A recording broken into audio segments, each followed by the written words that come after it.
What's up, everybody? You're listening to the Hustle and Flowchart podcast with your boys, Matt Wolf and Joe Fear.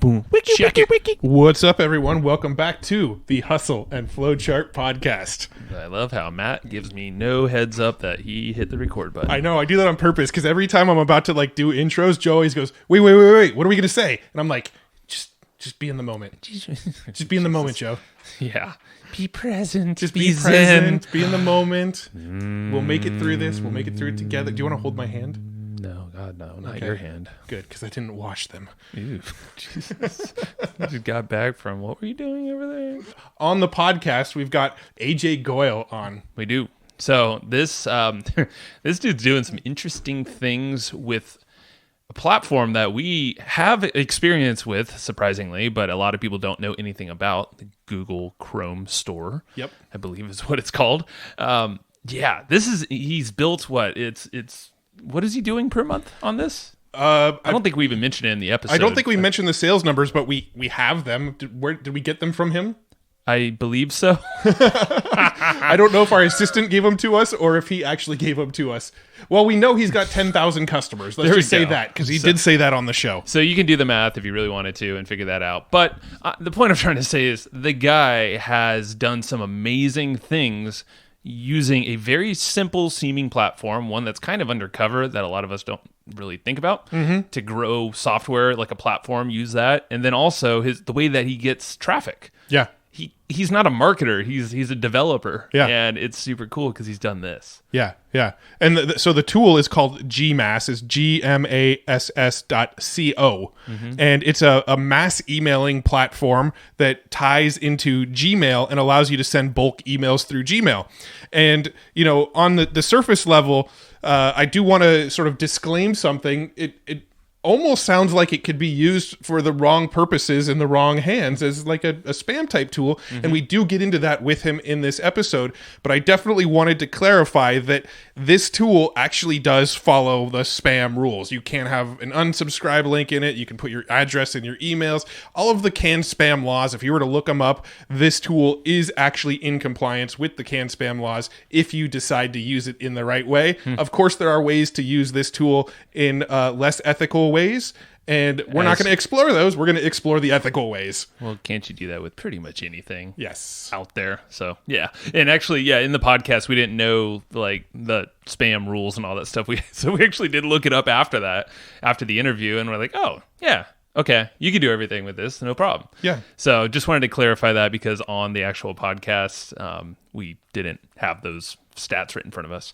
or the facts. The other thing I thought was really cool is customer service. Yes. AJ freaking hates customer service. Don't blame him.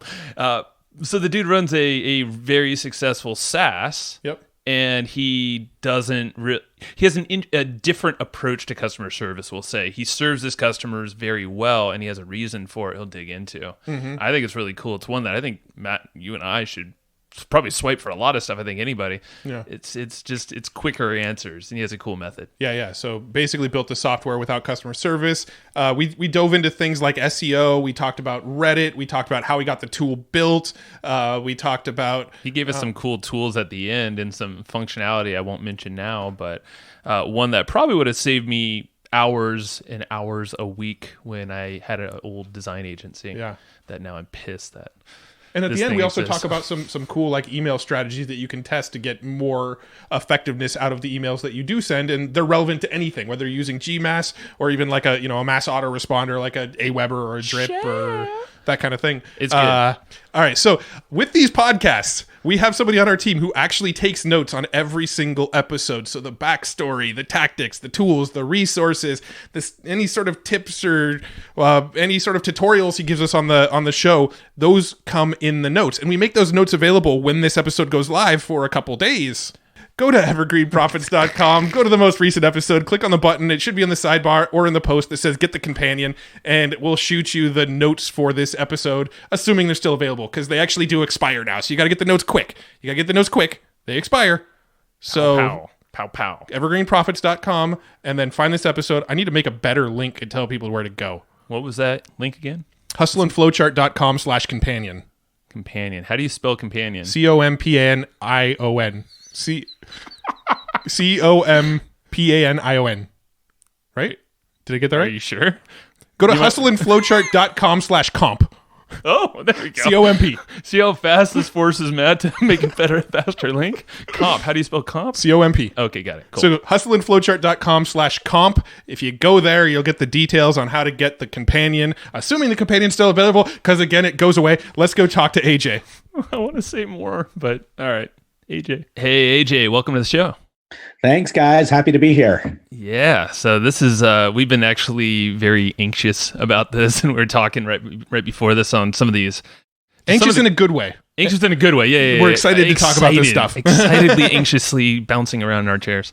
Yeah. I hope I don't intimidate you. I mean, no, you're good, man. Maybe by the end of this, though, we're like, holy crap, it's brilliant. Yeah, so you're just, I think what caught our eye is that you're just doing some massive things with very seemingly simple platforms and doing stuff that's totally different than typical, software owners, marketers, and just founders in general. Well, one of the notes that we have is that you're building SaaS companies by not focusing on customer support, which is very interesting because we have had other SaaS entrepreneurs on here who part of their business strategy is to really focus on customer support and make that the main focus in their business. So it'll be interesting to really hear kind of the flip side of the coin. Yeah, definitely. I feel like I tend to do the opposite of what everyone else does just to be different. Is that actually like just to be different, or are you just like is that you as a person too? Yes, I don't like to conform. I like it. Okay. Is this so? Let's take us is this what helped you kind of get into business from the get go? Back in college, I think it was. Yeah, sort of. I mean, I have several entrepreneurs in my family, but my path from college was actually to become a doctor. I was in college because I was in this combined medical program, which allows you to get acceptance into medical school straight out of high school. Wow. And you don't even have to take the MCAT. Got it. So that's huge. Okay. So my path was kind of to be a doctor right out of high school, and I dropped out of that program to pursue software and web development and entrepreneurship. Got it. So how did that kind of come into the picture, the whole software stuff? My dad has been a software developer his whole career, and my older brother was working for Microsoft at the time, so he was a software developer.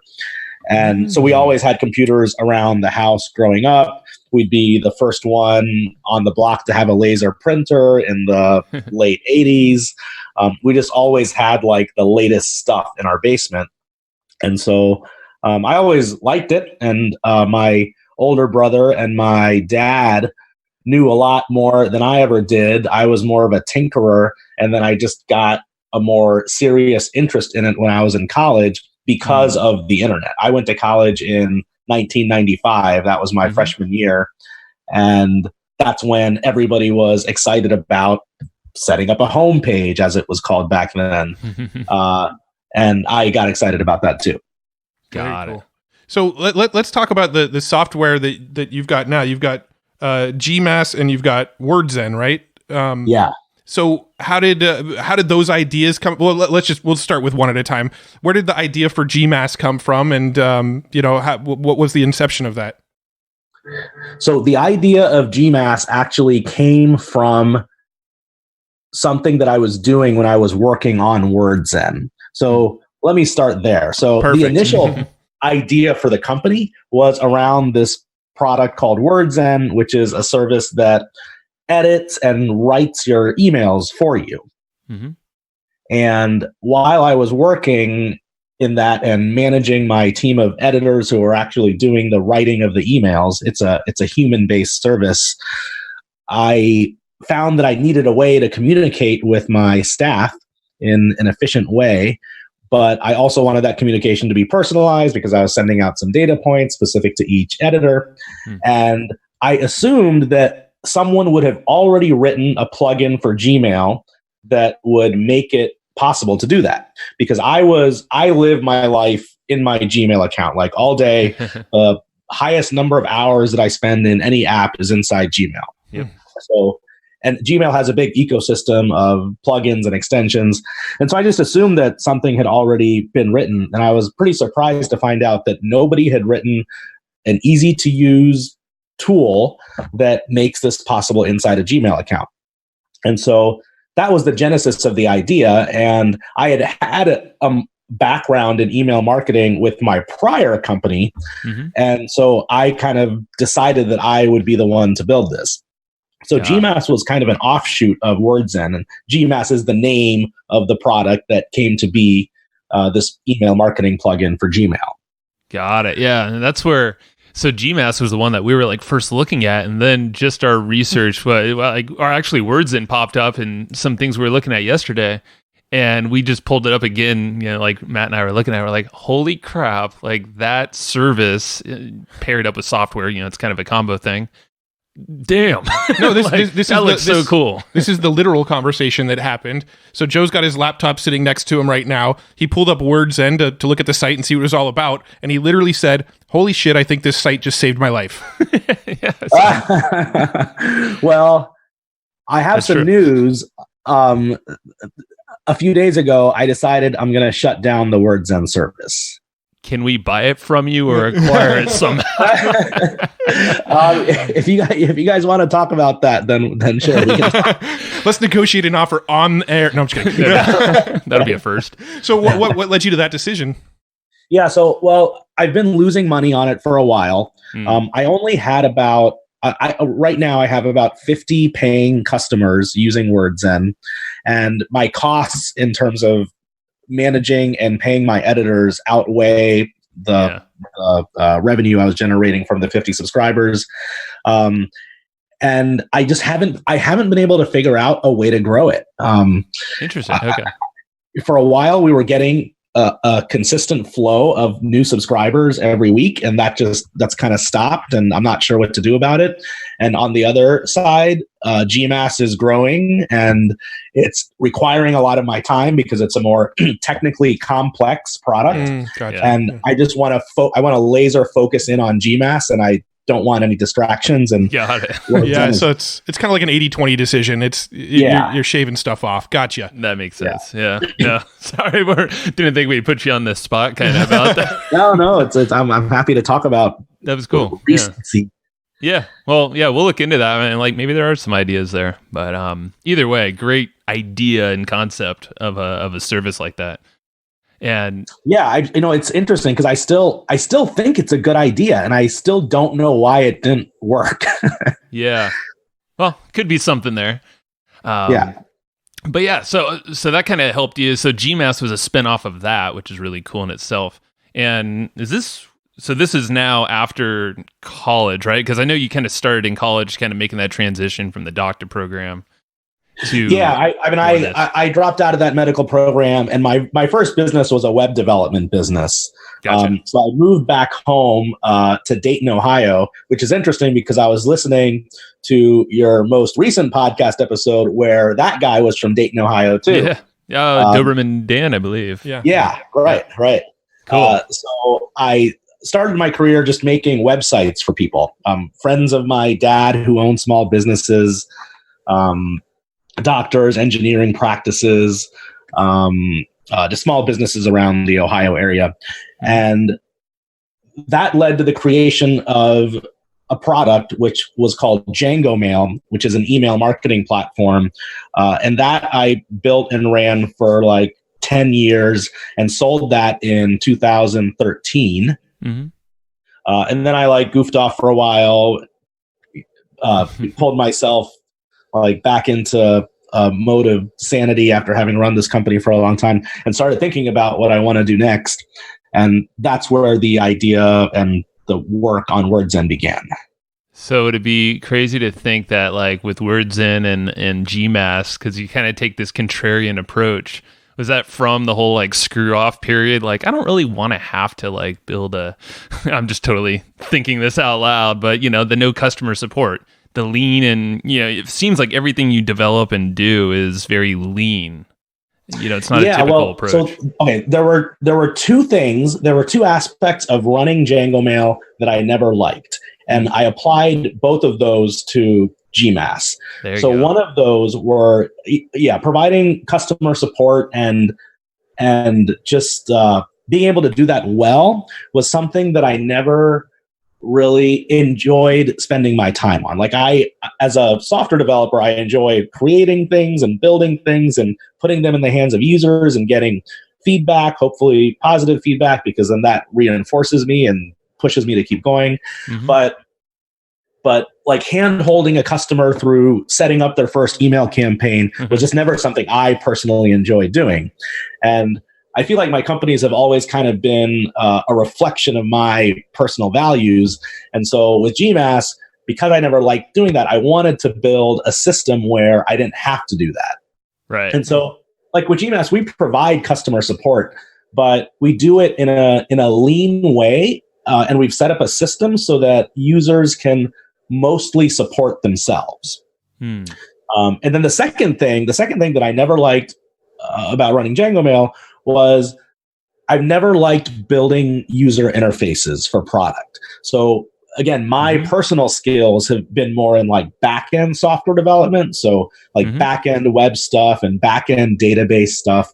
I've never liked building forms and designing stuff and even having to like work with the designer and then integrating that into my work. Like I never liked that process. And so GMass is specifically a plugin for Gmail where we're using someone else's interface rather than building our own. So the entire application runs within the context of the Gmail UI. Got it. Yep. Can you, just real quickly, can you explain what GMass is and what the features are and why somebody would use that over, just like normal email or even an autoresponder? Like a MailChimp, right? Yeah. Yep. Yeah. Yeah. So what GMass is it's an email marketing plugin for Gmail. So it lets you send low volume email campaigns from your Gmail account. Sending an email campaign is exactly the same as sending a person-to-person email. So in Gmail, you would hit the compose button, you'd put in a subject, you'd put in a message. The only difference with GMass is that we add a button to the compose window, and so you would click that button instead of the normal Gmail send button if you're sending out a campaign. And in terms of why people would use us over a regular email marketing provider like a MailChimp, two primary reasons. One, just the ease and simplicity of the interface and not having to learn a new tool. And two, there's a deliverability advantage to using a tool like ours. And deliverability refers to getting your emails into the inbox versus the promotions folder or the spam folder. Yep. And the reason there's a deliverability advantage is because your emails are being sent from Gmail's own servers. And oftentimes you're sending emails to other Gmail addresses just because Gmail kind of dominates the email ecosystem. Right. And so just by the virtue of the fact that you're sending from Gmail to Gmail generally gets you higher inbox placement than if you are sending an email from a MailChimp or a Constant Contact or any of the major email services you've heard of. Gotcha. But it's a low volume sender. So like we wouldn't go and load up our mailing list of, 50,000 subscribers and send an email through Gmail, right? Yeah, I mean, we've kind of devised a way that you can still do that, but the target, where people get the best results with us is when they're sending like a couple of thousand emails, not like 20,000 emails. So what are some common use cases that you see people using, like top handful or so? Yeah, so the most common use case is for what's become known as cold email. So cold email is getting like a list of warm leads that are very specific to your industry and what your business does, and then sending them an introductory message saying, hey, I'm Bob and I've got this great software that I think could benefit your business and I'd like to set up a demo. Sending that to say like 100 like well-cultivated warm leads, and then setting up a sequence of follow-ups that kind of go out based on when people take action. So based on when people open the email, or based on if and when people reply to the email, you can devise a system of like follow-ups that keep pinging your prospect until you get like a response. Right. That's the typical use case. Gotcha. Now, I don't want this to be taken the wrong way, but I feel like I have to ask it. Like, how is that different from like the like spamming? If that's a great and often asked question. I mean, so there's multiple definitions of spam, and if you talk to the most hardcore anti-spam activists, they would say that cold email is absolutely spam. And so what a lot of my users do would be considered spam if you ask a certain number of people. Then on the other side of the coin, spam is only considered spam if it's like completely unrelated to what somebody does, or if it's a scam, or if it's a phishing email where you're trying to collect information that you shouldn't be collecting. So there's different definitions, but yeah, some people would say this is spam, but guys like me wouldn't be in business if if it wasn't still like an effective marketing channel. Totally. Yeah. And I would agree with that 100%. It's not saying, go, email everybody under the sun, but hey, in this vertical or from this specific area with this customized message, that's not a blanket statement. It just makes, there's worse things that get sent to our houses every single day of the week, just blanket kind of mail. And I mean, culturally, I feel like spam has become a little more legitimized today than it was, say, like 10 years ago. Like I remember, because I was in the industry with my former company, Django Mail, way back when like the canned spam law was passed. Right. And there was like all this talk about like how spam should be handled and whether it should be legal or illegal and what the punishments should be. Now I feel like people just kind of accept it as a part of daily life, and sometimes it benefits them. Sure.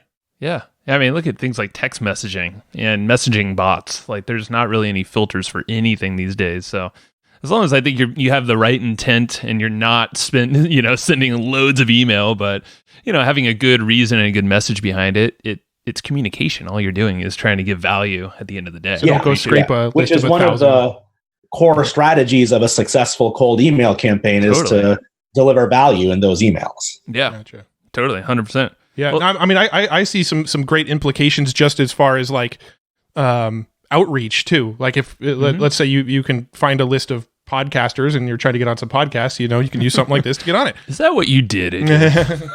Yeah, totally. And then there's a whole other side of non-commercial uses as well. Because we're integrated with Gmail and because Gmail has over 1 billion users, I mean, we have teachers who are using it to communicate with their students, or a church pastor that's using it to communicate with his congregation. Lots of like private club or membership people use it to communicate with people that are in some formal organization with them. Oh yeah, I see that as like a huge value. I can definitely see that. Like my kids are both in, my son's in t-ball, my daughter's in softball, and we're on these like group email threads of like everybody on the entire team's parents of like what's going on and like in the t-ball thing. And I feel like something like this would be actually really perfect for that. You've got all their emails, they expect you to email them, and this is a real simple way to do it. And I'm assuming just so I kind of understand the difference between like doing this and like, let's say BCCing like 50 people on it. This is actually sending a separate email to each individual, right? It's like a unique... Exactly. Yeah. Gotcha. Yeah. So with our tool and with any commercial email sending tool, individual emails are sent that can be personalized. So like if your son's t-ball team was using this, they might be sending, let's say, your son's stats from the last game to you so you can review them. And that would be easy to do with a tool like mine. Yeah, and I'm just thinking of another use case. I was thinking, I think it was Steve Sims. I was listening to how one of his approaches to get on podcasts is to, he uses some outside service, but essentially to send the emails on his behalf. And then he has a follow-up with another email address that's basically him, but he's, and he communicates in there, but he does all the initial outreach and follow-ups. It's all kind of automated. And I mean, he he should probably be using GMass for something like that. He's probably using a competitor, which isn't as good a tool. Yeah, I think it was like some outsourced, even like service. So it was all manual still. But the fact that you guys have, you have the spreadsheet, it looks like, and a Google Sheet, and that pulls the data with a bunch of different personalization factors. Okay, I was actually about to ask that. So you guys aren't actually like storing the names and emails. You just basically make like a Google Sheet with the names and emails, and that ties into Gmail, and then it pulls from the sheet? Exactly. Yeah. We use Google Sheets as sort of like our data store.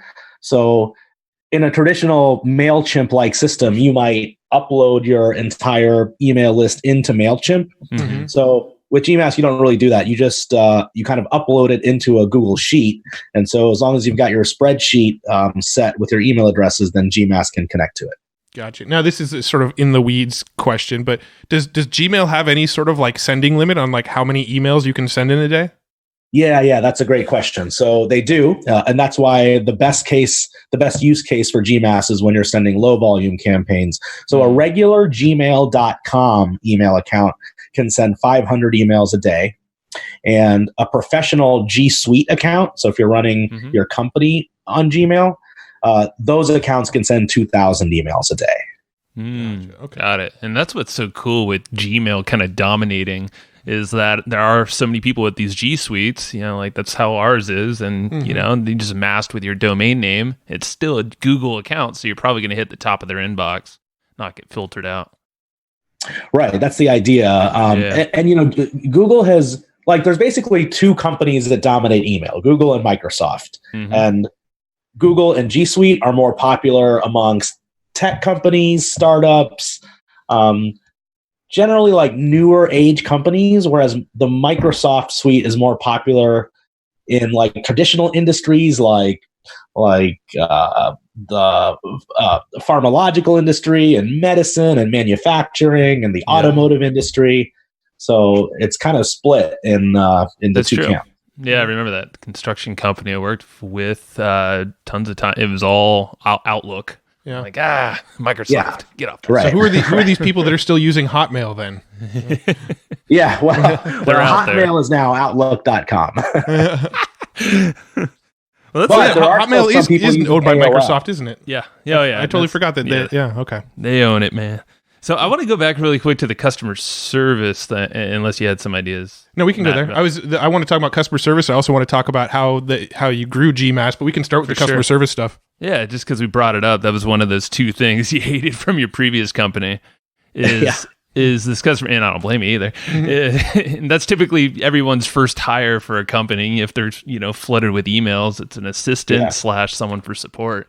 And Matt and I were looking through how you do support, and it's really cool because it seems like it has a lot of FAQs. You have these layers that you're essentially trying to get people to kind of self-answer, it seems like. Is that kind of the approach? Yes. We're trying to get users to self-support. So the approach we've taken is to write an article on every question that we can imagine that someone asks.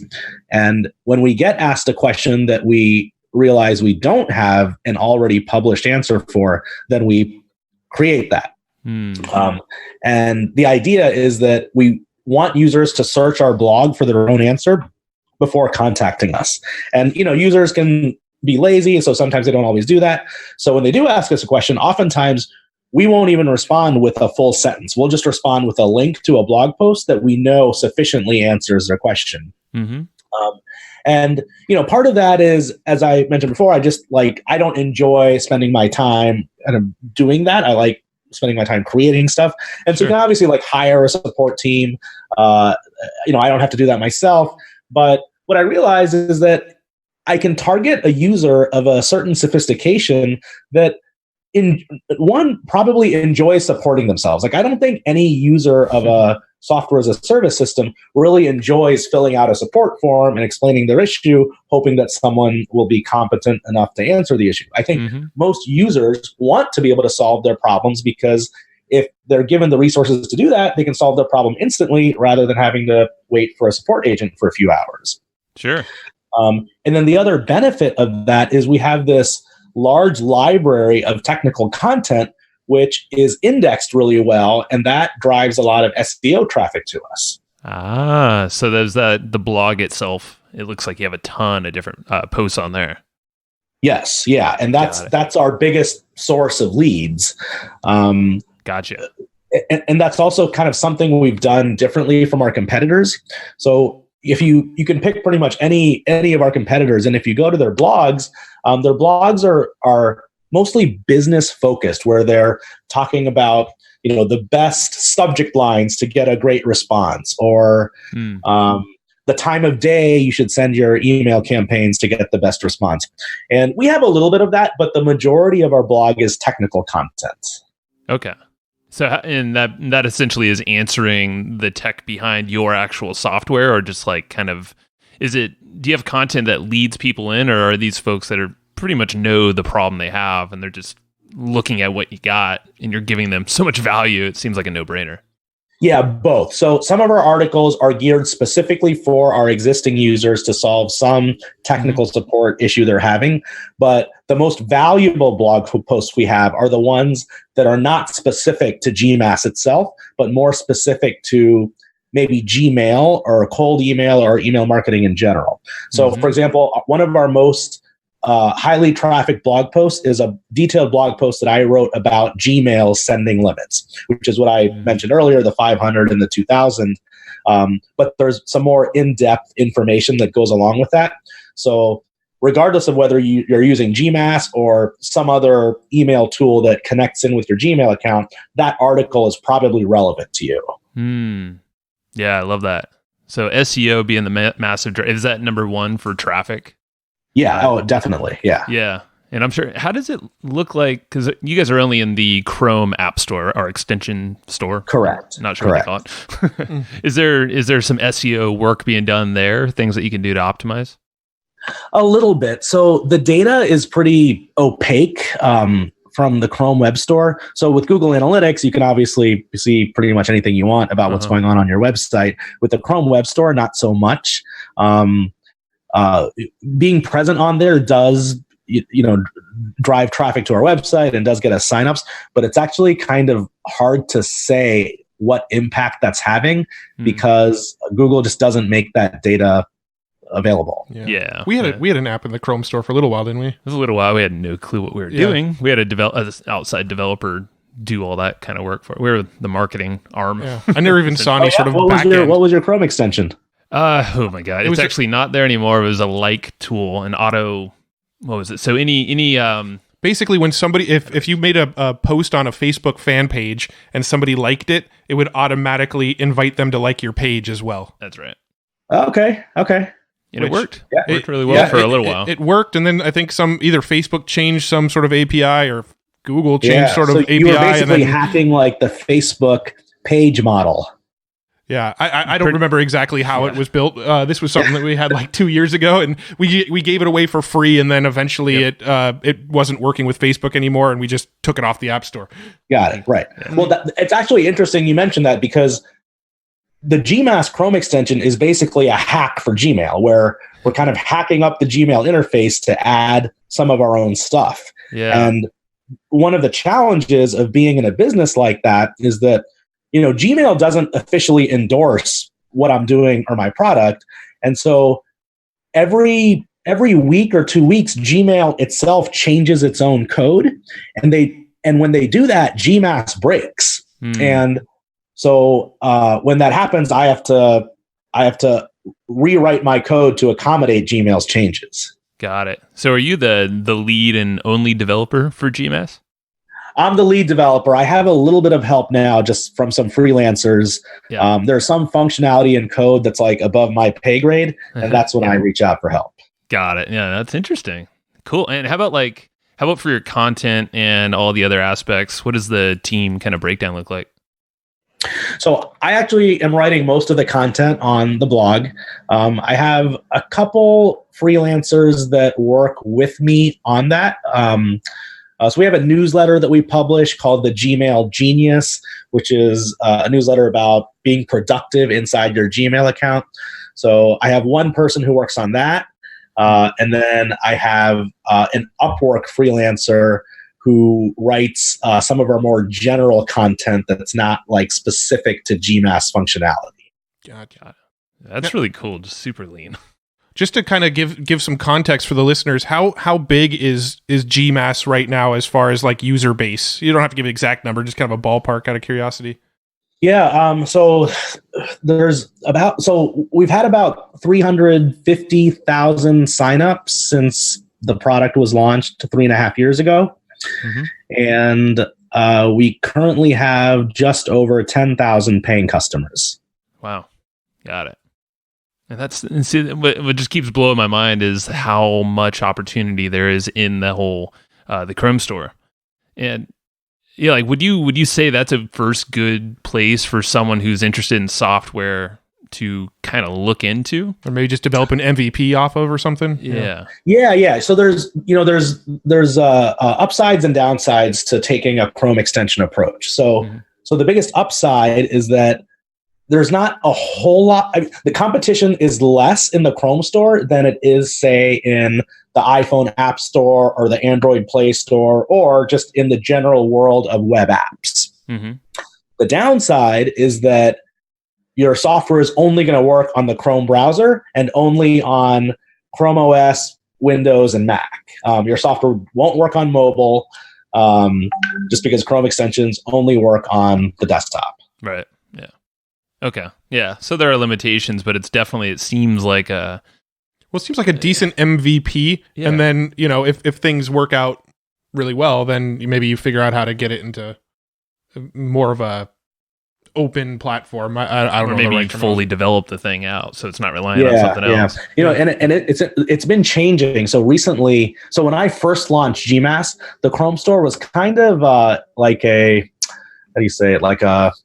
open system where anybody could publish a Chrome extension that does pretty much anything. Right. But in the last year or so, Google has really been clamping down on the Chrome store. So now they have all sorts of review processes and kind of humans that actually look after what developers are doing and publishing.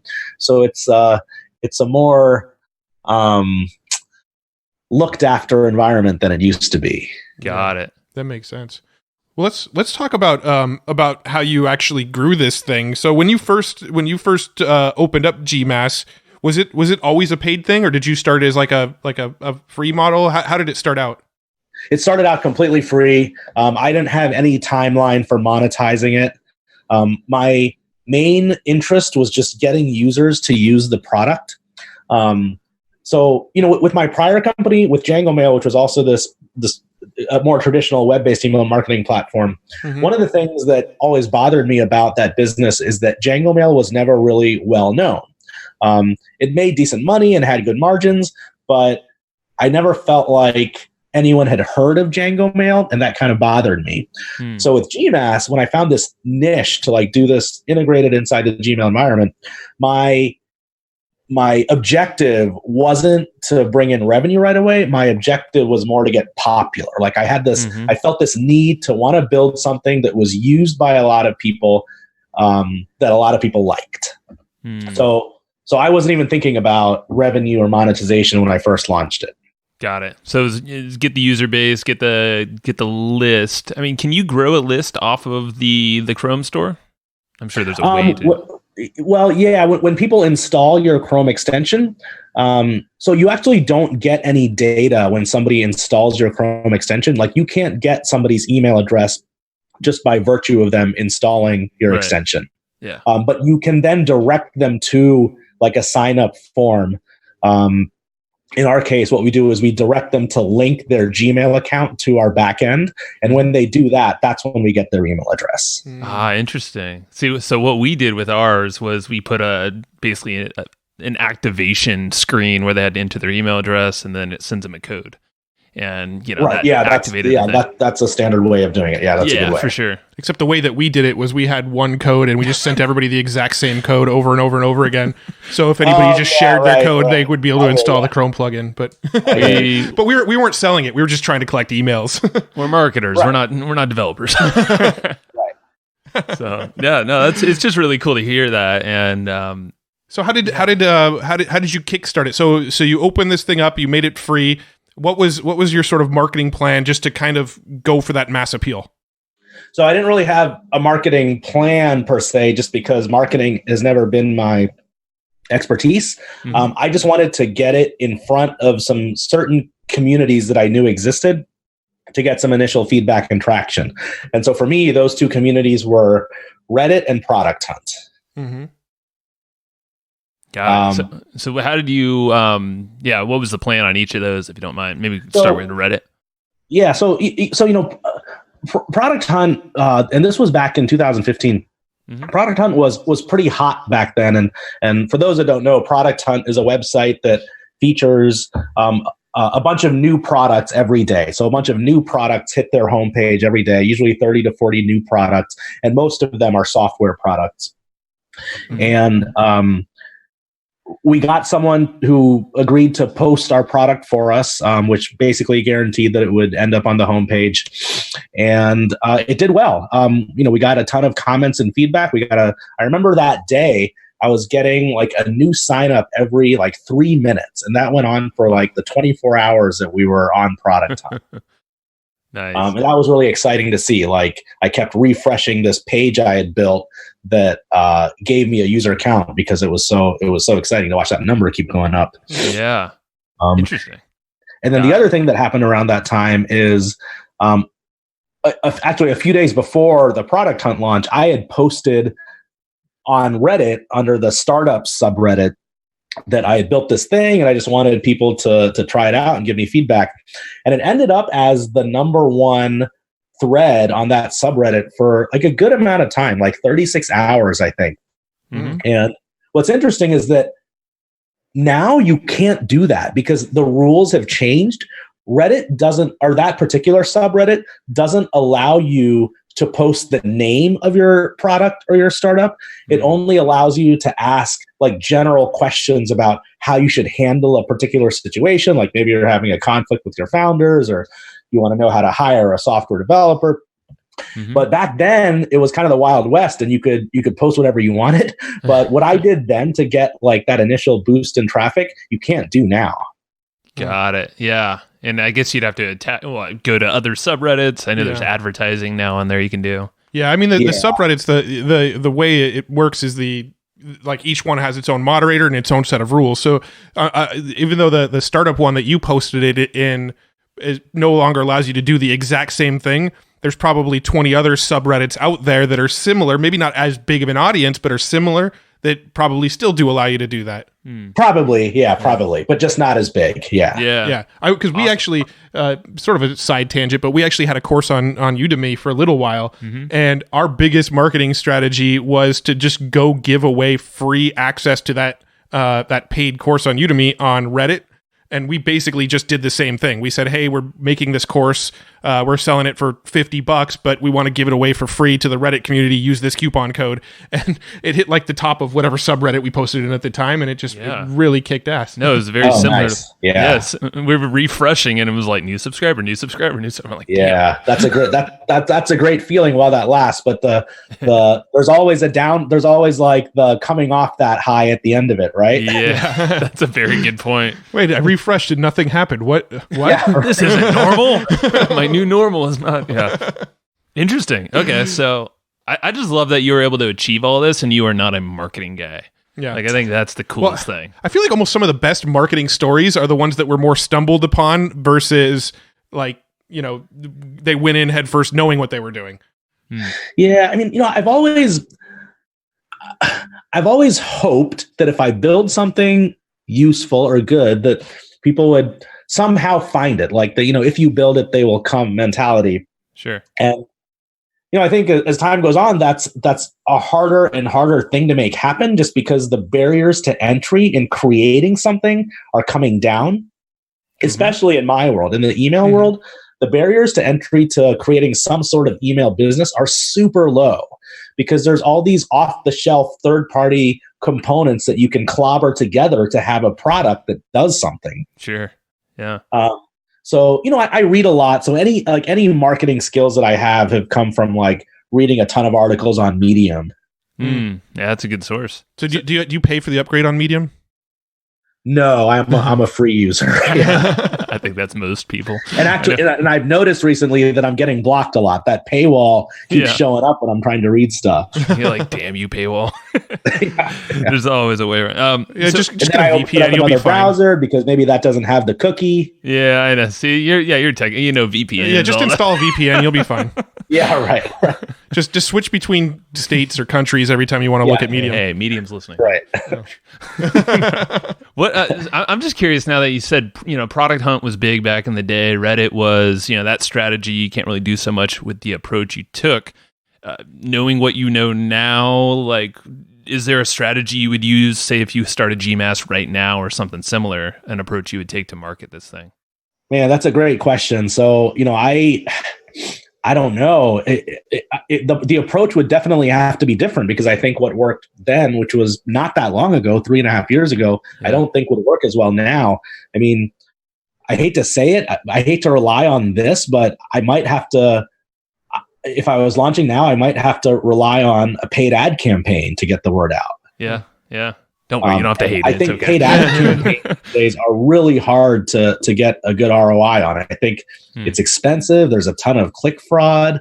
I mean, I've tried Facebook ads in the past, and they did not work well for me. Mm-hmm. Yeah, no, there's a lot of, you got to know the right strategy, and it changes all the time. Yeah, so what works today is not going to work tomorrow. Just like they change the rules on Reddit, they change the rules on Facebook and Google all the time as well. So yeah. So I'm curious now that so you have GMass, and it sounds like you're just going to be a perpetual entrepreneur / developer for a very long time. What do you see in the future for GMass? Like, do you want to keep it the same with Gmail's interface and all that stuff, or do you think they can cut you off at some time? Do you have a plan for that potentially? Yeah. So actually, there's an interesting thing happening right now in the whole Gmail ecosystem. Everybody that's built their software on top of Gmail is having to go through this extensive review and audit process with Google. They just started this in the last few months. Mm-hmm. And so actually a lot of independent developers and some of the smaller guys who've built side projects or things that aren't their full-time job are disappearing. Their products are disappearing because they can't afford to go through this review process. So that has gotten me thinking about whether I want to remain 100% loyal to the Google platform or if I should be thinking of turning this into a more full-blown enterprise email marketing platform. And I haven't really arrived at any conclusions there yet. But we have been building more stuff that can be used by any email marketer, not just someone using Gmail and not just someone using GMass to send their campaigns. We've been building more technical tools, like things that can analyze your email campaign and tell you if any of the domains or IP addresses are on a blacklist, things to help you solve your spam issue if you're having one. So we are starting to think in a grander way, just outside of Gmail. Yeah, no, that's actually a cool opportunity. If people can't hack it out with the review process, maybe it's a money thing, time thing, whatever. I mean, that could be a good opportunity for you to scoop up some of these and, for really cheap, reach out. I mean, you're on a different wavelength. You're I'm just thinking of these are users that might need your service. Oh, I see what you're saying. I was so you're basically saying all these Chrome apps are getting shut down, so we should just start buying them up and taking their users. Yeah, actually, yeah. I mean, if I had an investment banker that worked for me, that's what I would have them do right now. I don't have the resources myself to reach out to all these guys. That's where my brain immediately went to. So you read a lot. Have you read the book How to Be a Capitalist Without Any Capital by Nathan Latka? Oh, geez, no. Yeah, okay, it's a fairly new book. I'm not holding that against you or anything. I know the book and I know Nathan. You got to read that book because he literally has a Chrome plugin business, and he talks about his growth strategies and marketing strategies around it. I know. So Nathan and I have talked. I don't like the guy that much. He's never been very nice to me. So I know about his book. I'm friends on him. I'm friends on Facebook with him, and I'm actually very familiar with the Chrome extension that he purchased and tried to grow.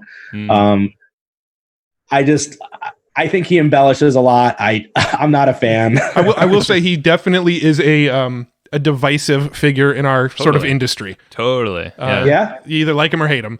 Yeah. He's a good marketer. I'll give him that. He is an excellent marketer. Yeah, I mean, but despite the personality aspect of it, there is some really amazing nuggets in his books. So I got to give him credit where credit's due. 100%. Okay, sure. I just don't think I can. Even though the book is like $10 or whatever, I just can't buy it knowing I'm going to be putting some money in his pocket. Hey man, stay true to yourself. That's fine. Hats off to you for that. Yeah. You're staying in your lane. Maybe on you know how Amazon has the like look inside this book feature. Maybe I'll do that. Yeah. Or if he's ever in the free Kindle book or whatever. Yeah. Right. What's the book, Joe, that you're always talking about that talks about like negotiating this kind of thing? Never Split the Difference. Yeah. So that's more general negotiation. But if you ever, I guess, I don't know. Why did you bring that up? I don't know. Just because we were talking about maybe going and buying Chrome extensions. We were just talking about books and I brought it up because with the concept of like maybe buying up some other Chrome extensions came up, and there's other ways to buy them without actually your own money. But any capital, no, that's true. I'm going to change this subject because I do have we're kind of getting towards the end of the call, and there's a few other things I wanted to touch on. But so you built the list of 350,000 users, and then, I mean, I don't know the chronological events of it, but at some point you had a lot of users for free and you decided to go paid. How did that transition work out? So the reason I wanted to make that transition was because we were getting so many spammers and phishers using our platform that it was starting to make us look bad.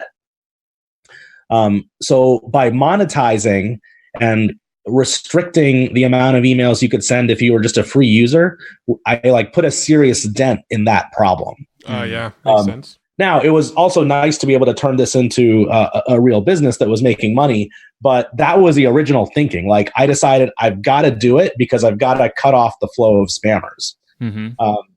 And it was it was a scary transition to make because I think at the time, maybe I had like 50,000 users at the time. And I was afraid of what the reaction would be when I announced, hey, starting on this date, I'd like you to subscribe and pay.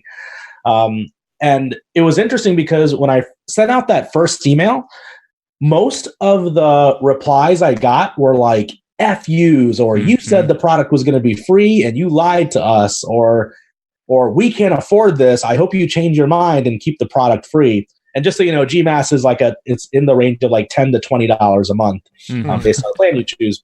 Yeah. So I was like, man, I thought the pricing was low. I thought this would be an easy decision for people to make.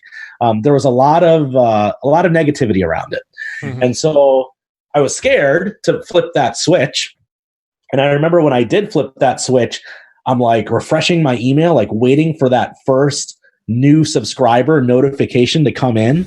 And it's a scary thing because 10 minutes go by and 30 minutes go by and an hour goes by. And there's not a single subscriber yet. And I can see that people are trying to send their campaigns, but getting blocked because the way we had it set up is if you tried to send a campaign over a certain amount, you got this pop-up saying, hey, to send this, put your credit card in. Sure. So I knew that was happening, but I knew that people weren't putting their credit card in. So I was like, man, what's going on? And this was late at night.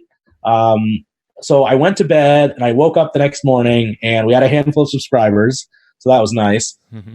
And over time, that number obviously grew. There were a couple of things that I kind of in retrospect realized about when I flipped the switch. So when I flipped the switch, it was late at night. And so most of our active users were overseas, India and China. And so it made sense that nobody subscribed right away because to pay $10 or $20 a month based on the currency there is a bigger ask than it is for a United States-based person to pay that. Sure. Yeah.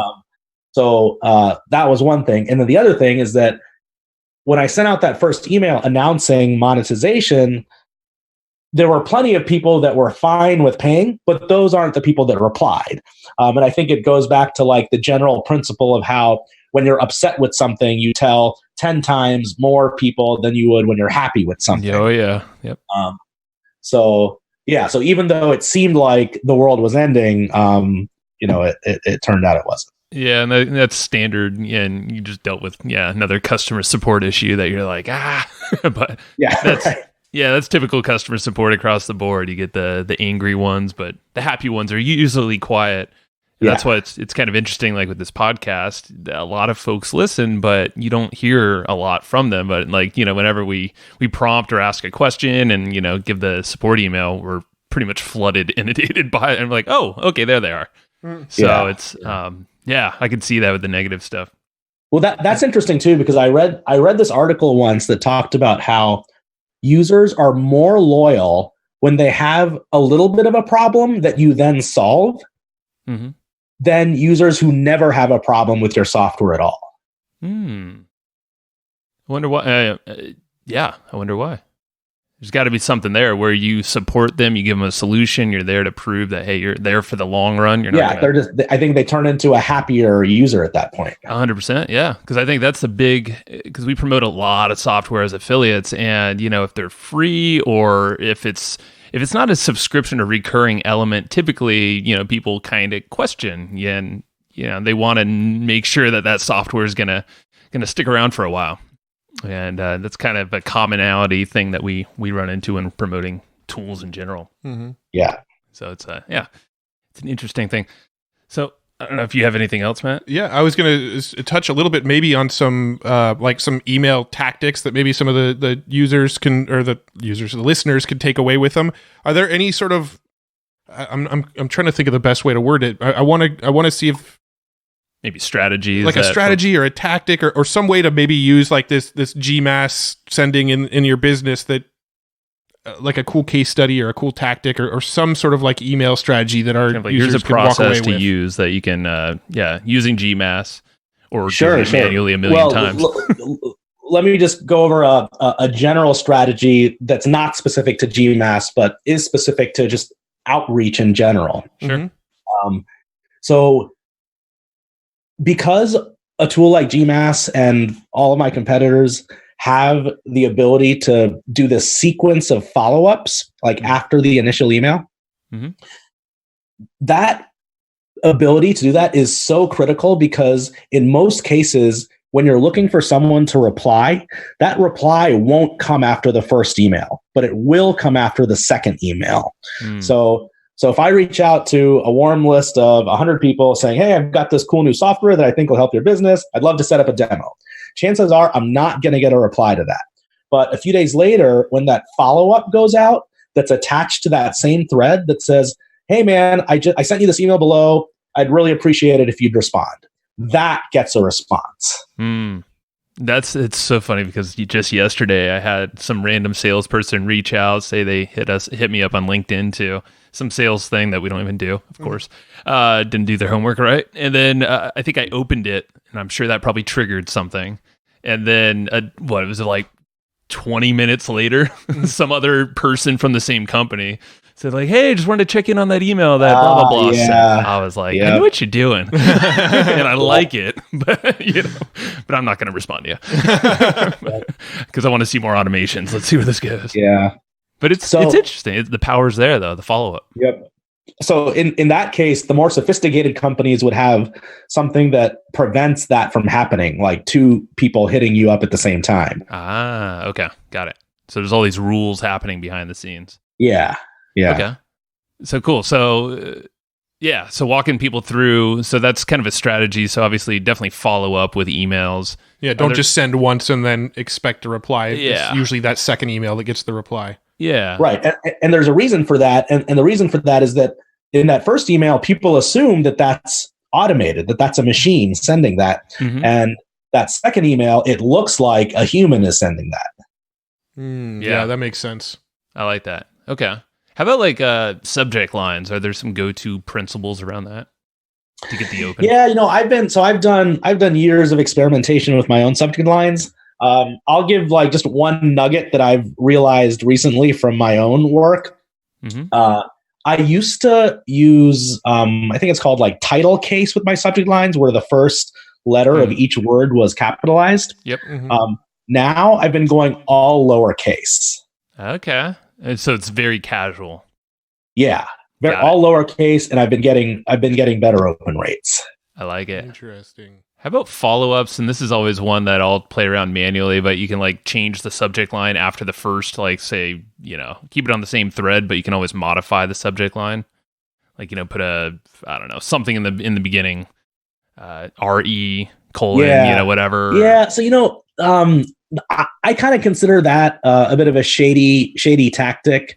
And I've actually seen that I've seen more emails go to spam that are doing that than before. And I think the reason is that when the subject line starts with RE, so like the Gmail spam filter is going to expect that to be attached to some thread because it starts with RE. Yep. And so when it's not, I think the filter kind of flags that and penalizes it now. I could see that. Yeah. And then because you see all these, larger marketers or, with the big autoresponder list will do an email like that just to try to get that open. I think I fell for it from someone today. I was like, oh, that was good. So I know the guy. I'm like, oh, that was a marketing email. Those damn scammers. Damn them. Yeah. So let's see. Time of the day, sending emails, brevity, the length of emails, any principles or strategies around those? So on length, I've experimented with this too. I used to write novels in my emails. Like I'd have like 20 things to update my user base on. So I quickly learned that wasn't a good idea. I think the most impact comes from sticking to one subject, one link, and maybe 4 or 5 sentences. And then if they want more information, direct them to click that link. Got it. Okay, cool. So that's good for company emails. Yeah. And for getting responses. Like if your goal is to get a reply, it depends on what your goal is. Sometimes your goal is to get them to click that link to buy something or to get that click that link to read something. But if your goal is to get them to reply, then it should be under 5 sentences for sure. Okay, cool. And time of the day, I'm sure. Time of day. Yeah. So from what I've seen, I think time of day used to be something that was important in email marketing like 5 or 10 years ago, where you're going to send the email specific to the recipient's time zone. And a lot of the bigger, more enterprise email marketing players had a feature where they could figure out what time zone a recipient was in, and they would send an email, during work hours of that particular time zone. Now, I've been testing this. I'll send my emails at any time of the night and day, weekends, mornings, evenings. I don't think it has an impact on response rate anymore, just because our culture now is that people generally kind of work all the time. And with mobile, people have the ability to check their email all the time, and they do.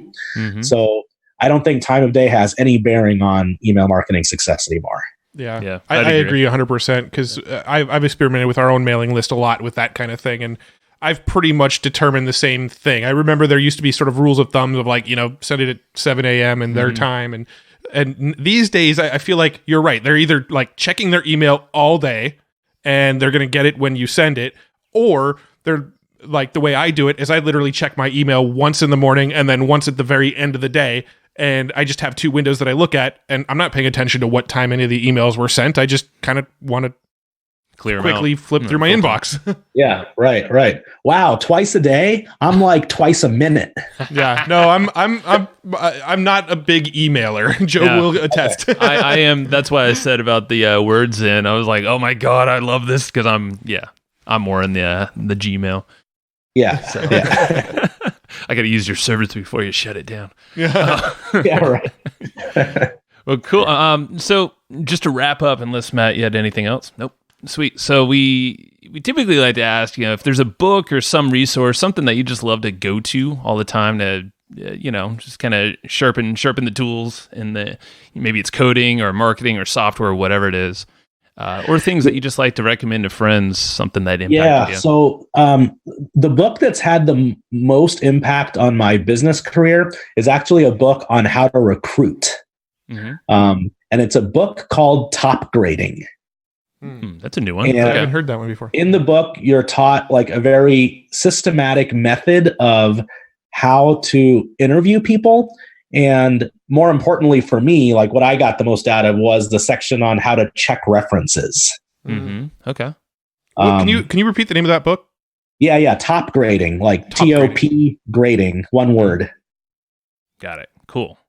We'll make sure we link that in the show notes. Do you have any like really cool tools or we just kind of started asking this question on the show, but like software tools, that you can't really live without now in your business. Like for me, for instance, I kind of live in two tools, Slack and OmniFocus. OmniFocus is like my sort of daily checklist where I kind of keep track of all the things I need to get done today and this week. And then Slack is obviously our internal team communication. We also use Notion for project management and kind of keeping a lot of stuff in one place. Yeah. So do you have any sort of like tool stack that are like integral to your business? Yeah. So for us, it's Slack and Gmail. But I feel like that's not very interesting because everybody uses Slack and Gmail. So that's not a very unique answer. So instead, let me tell you about like two cool software things that have nothing to do with the business that I think are just really cool that I discovered recently. Love it. Let's do it. So if you do any kind of photo editing or if you've ever photoshopped something, you might often find the need to remove the background of the photograph. And there's a really cool new service called remove.bg where you upload any photograph of yourself, of your spouse, whatever, your dog, and it uses AI to remove the background, so you end up with like just the subject of the photograph. That's really cool. Why didn't Jesus, all these good tools? Because I used to have a design agency, and like that was the bane of our existence. Yeah. Was like that would take so much time, and I just wish I had that tool back then. Yeah. Awesome. And then I'll share another one that I just discovered the other day. So I've been a Dropbox user for years and years and years, but Dropbox just launched this feature a few months ago that is life-changing for me, and that's the ability to search for text inside images. So I take a ton of screenshots. Like every time I buy something on Expedia or buy something on Amazon, I take a screenshot of the confirmation screen just as proof. But I never had a way of doing anything with those screenshots because I couldn't search for anything inside them because it's an image. Yep. So Dropbox now uses OCR to index the content of your images. That's cool. I think Evernote does that right now too, doesn't it? I believe so, yeah. Oh, really? Okay. I think so, and I don't know if it's a setting. Yeah, Matt's kind of nodding. Well, no, I've got the premium version. They don't do it in the free version. I think they only do it in the premium version. Maybe that's it. But Dropbox, that's game-changing, too. Yeah, because everybody has Dropbox. So exactly. That's cool. Good tips. I didn't hear about any of those. Yeah, that's very cool. Yeah. Awesome, man.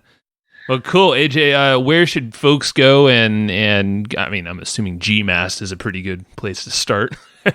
Yeah, the website is gmast.co. Someday I hope to have the .com, but it hasn't quite worked out yet. And if you want to find me personally, you can find me on Twitter. I'm part-time snob on Twitter. And my email address is my first name @wordsend.com. Awesome, man. Well, I'm curious. What are you most snobby about? Just to wrap it up with this. Oh man, everything like I don't like going to concerts unless I'm sitting front row. Ooh, okay, I like it. Get another quick one. I don't like drinking orange juice unless it's fresh squeezed. These are awesome. Okay, cool. We can go all day. We'll stop it there. Thank you, AJ. All right, man. Thanks, guys. Thanks, Matt. Thanks, Joe. Thanks, everybody, for listening to this episode of the Hustle and Flowchart podcast. Before taking the time to listen, we want to give you something a little bit special. Every single episode that we do, we actually have somebody on our team take notes. We basically have a Cliff's Notes version of every episode where you can go and find all of the tips and tactics that they laid out, all of the resources that they laid out, all the good stuff from this episode. We actually have a nice simple notes version that you can find on our website. So go to evergreenprofits.com, find this episode that you just listened to, and give us your email address and we'll send you the notes. Thanks for listening.